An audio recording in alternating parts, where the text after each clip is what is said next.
you so much for the opportunity to talk about this, what I think is a really important topic. My name is Amy Ebbison. I'm a licensed clinical social worker and have been for coming up on 30 years. Um, and I work for Worcester Addresses Childhood Trauma, a project that really looks at the implications of trauma in childhood and how that is showing up in adulthood and is often the reason why people are suffering and causing suffering in other people. Um, so, trauma in context for today, we're going to talk about kind of how trauma has shown up at a more social level with the things that have happened in the medical field. I'm hoping that people can use the chat liberally to sort of introduce yourself or to make comments or to connect with each other. That always feels like a good gauge of a good way to participate and hear from people. Um, it is a challenging topic. If people haven't thought a lot about trauma in the past, it can really bring up some challenging things. And knowing that, I just want you to really prioritize taking care of yourself. If you want to go off camera, if you need to step away, that's completely fine. This is for you. Um, just sort of pay attention to what comes up for you and practice kindness and non-judgment, especially for yourself. Um, I put this just quick quote here about trauma. Trauma shatters your most basic assumptions about yourself and the world. Life is good. I'm safe. People are kind. I can trust others. The future is likely to be good, and replaces them with feelings like the world is dangerous. I can't win. I can't trust other people. We know its implications are huge. What I'm hoping for today um, is that under helping people understand sort of the basics mechanisms of trauma and the trauma response. And when you sort of can see it through that lens, it helps you respond to the circumstances with more self and community care. So hopefully that makes sense for today and I'll be able to do it quick enough. Um, Starting out by just defining what trauma is. And we're talking about, I mean, I have a bunch of med students here, so I know you know very well about physical trauma and what that looks like. And what I'm talking about is psychological trauma. Psychological trauma is an occurrence which is outside the scope of everyday human experience and which would be notably distressing to almost anyone. That's the definition accepted by the American Psychiatric Association in 87. I think it's a good one. It's solid. It recognizes things that would be upsetting. A fire, an accident, an assault. Most of us would be shaken by that. Trauma engages your fight, flight, freeze, your stress response. The traumatic occurrence or experience causes the body and the mind to be overwhelmed and results in nervous system dysregulation. We can be referring to a single bad thing that happened, or in many cases, it's chronic, repetitive. These bad things keep on happening. One of the key pieces of it is it involves a loss of control and feeling powerless. It results in feeling helpless, feeling like you're unsafe, and feeling like you're presently in danger, even when you're not. An important piece to know about trauma, this is about power. It's in the context of power dynamics and power differences. And that's why your identity matters. The identity group you belong to is going to impact stigma and your baseline stress level. If you are subject to racism, sexism, heterosexism, ableism, any sort of oppression, you are going to be more impacted. Your baseline is going to be, you're going to just have more general stress. In the situation of talking sort of about hospital care and stress, we know that hierarchical power is also very real. Um, we in our culture act like this stuff doesn't matter. We like to pretend that and say that everyone's treated the same. We all have the same access. But here on this Zoom, we know that that is not true. And the fact that this is not acknowledged or validated is also a form of trauma. It's ridiculous that people act like this stuff isn't impacting and showing up. This graphic is right out of the ACE study. And I'm assuming that in this audience, everyone knows about the Adverse Childhood Experiences study. It is about 30 years old now. And it, to me, showed beyond any shadow of a doubt that mental health and physical health are the same. They cannot be separated. This, if you haven't looked at the sort of the ACE studies website and all the slide decks, there's so much good stuff there. But this graphic is right from there about all the ways that trauma is going to impact. It impairs your memory, your concentration, your ability to learn new things and to focus. It's been correlated to all kinds of health outcomes: heart disease, obesity, addiction, pulmonary illness, diabetes, autoimmune disorders, cancer. The more trauma you've had, the more likely you are to see an earlier death by any of these causes. Trauma impacts your ability to trust people, to cope, and to form healthy relationships. It impacts your ability to identify your own feelings, to calm yourself down, to control how you're expressing your feelings. And one really disturbing aspect is it impacts your ability to determine what's safe and what's not safe. It shapes your ability and belief about yourself and other people, your ability to have hope, and your whole outlook on life, that the future is going to be good and be hopeful. Trauma is a predictable response to something extraordinarily stressful. It impacts all areas of a person's life and can significantly affect the function and quality of their relationships. I have this picture of a record there because I think a record skip is the best way to describe how trauma works in your brain. I know that a lot of younger people are here, but with the sort of DJ world, I think you all know that vinyl records, used to they'd get a skip in it. And if you had a skip in your record, if the needle fell into that hole, you were going to get something on repeat. You're going to get the phrase "party like it's 1999" again and again and again and again until you got up and moved that needle, right? And that is how trauma works. We really fall into one place where either arousal, where we fall in the skip of the record, the content of our trauma is all we can think about, completely focused on it, or we're focused on avoiding falling into that skip hole so much that we organize everything around avoiding anything that could remind us of the trauma. If you know the skip is in the record, you have to run over and pick it up and move it way further around the skip because that skip hole will suck that needle right in. That's how trauma works. And all of the symptoms of trauma relate to what happened. So if we're talking about the trauma of sexual abuse, people's stuff is going to be around avoiding anything at all sexy or sexual or sexualized, or they're going to be stuck in it. And that's all they can think about. That's how trauma shows up for people. Trauma is impactful at every level. I think this picture, probably most of you at least have heard of that TV show, The Walking Dead, where the zombie apocalypse hits.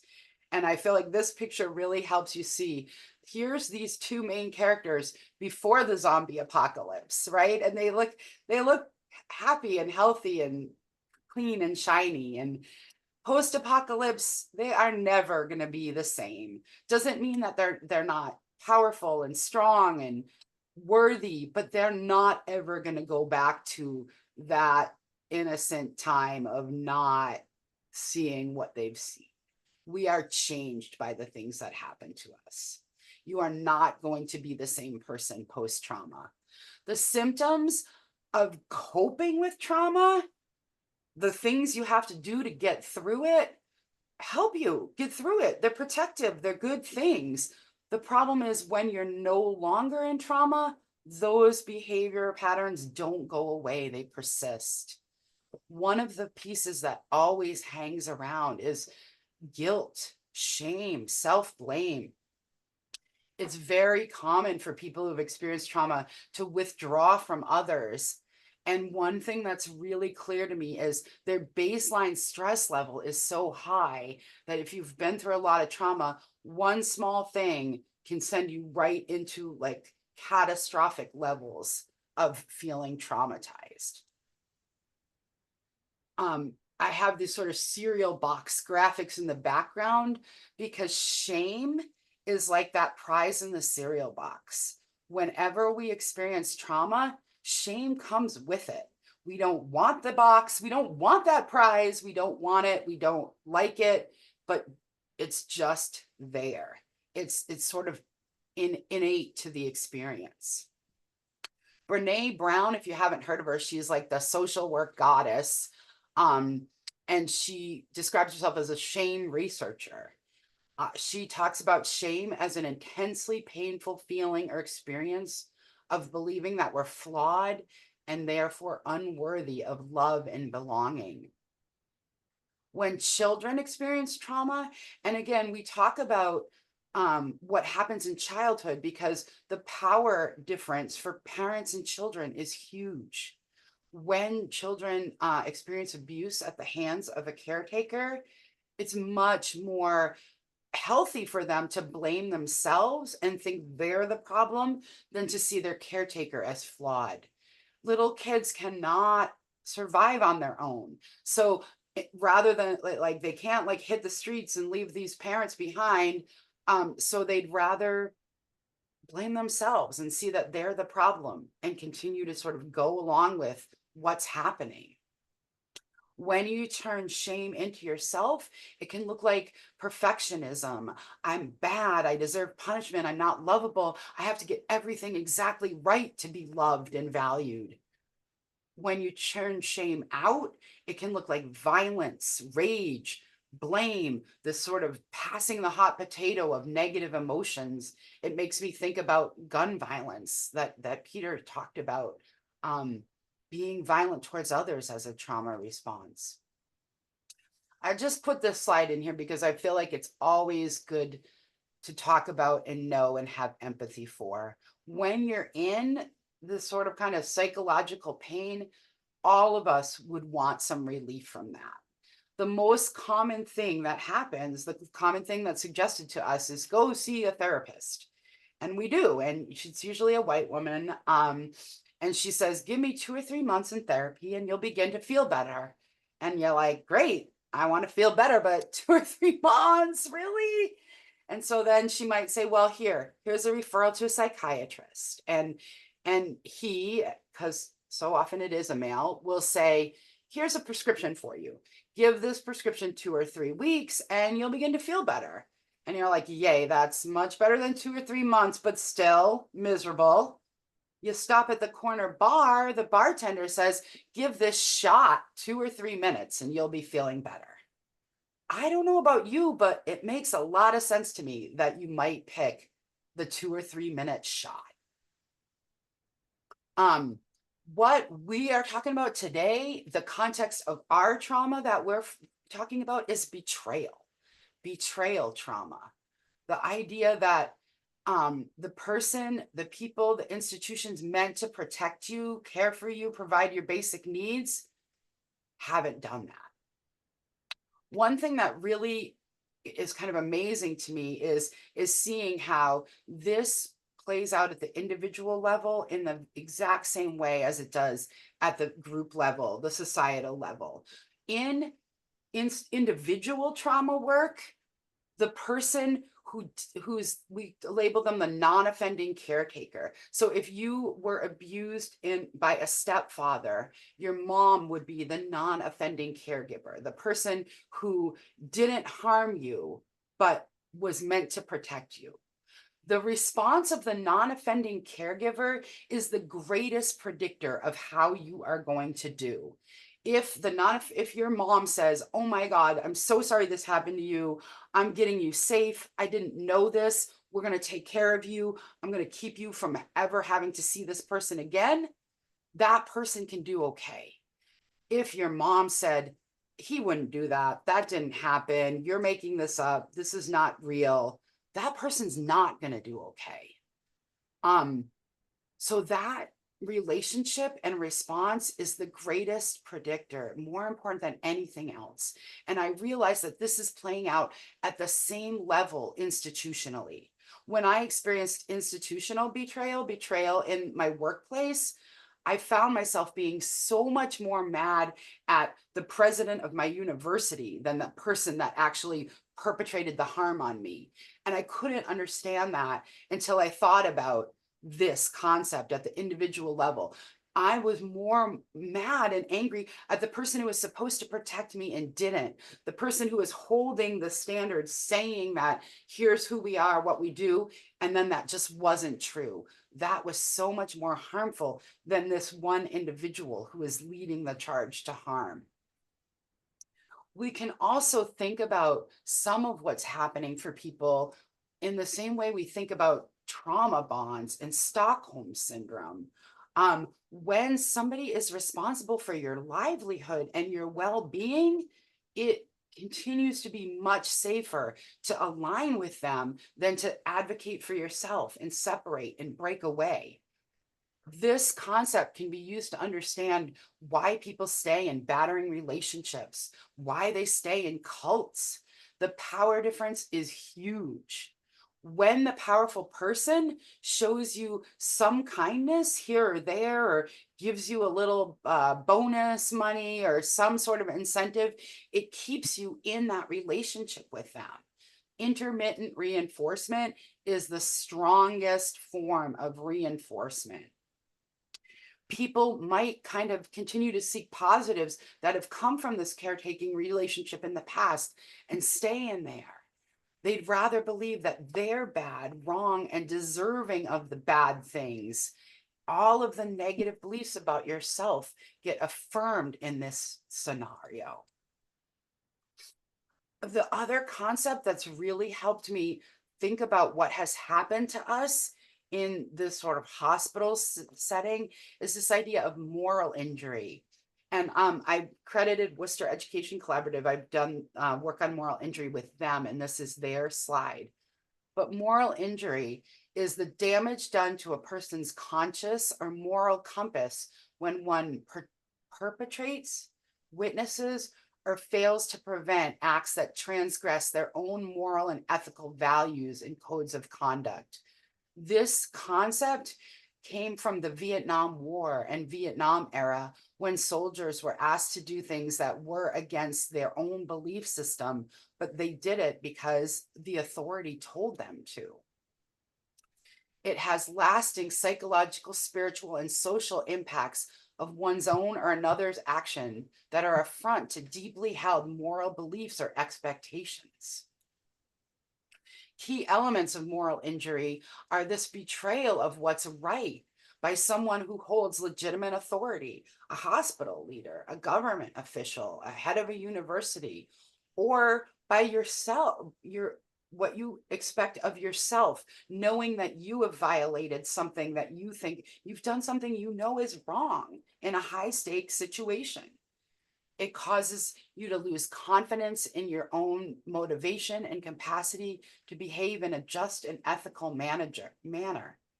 It is shame at a different, bigger level.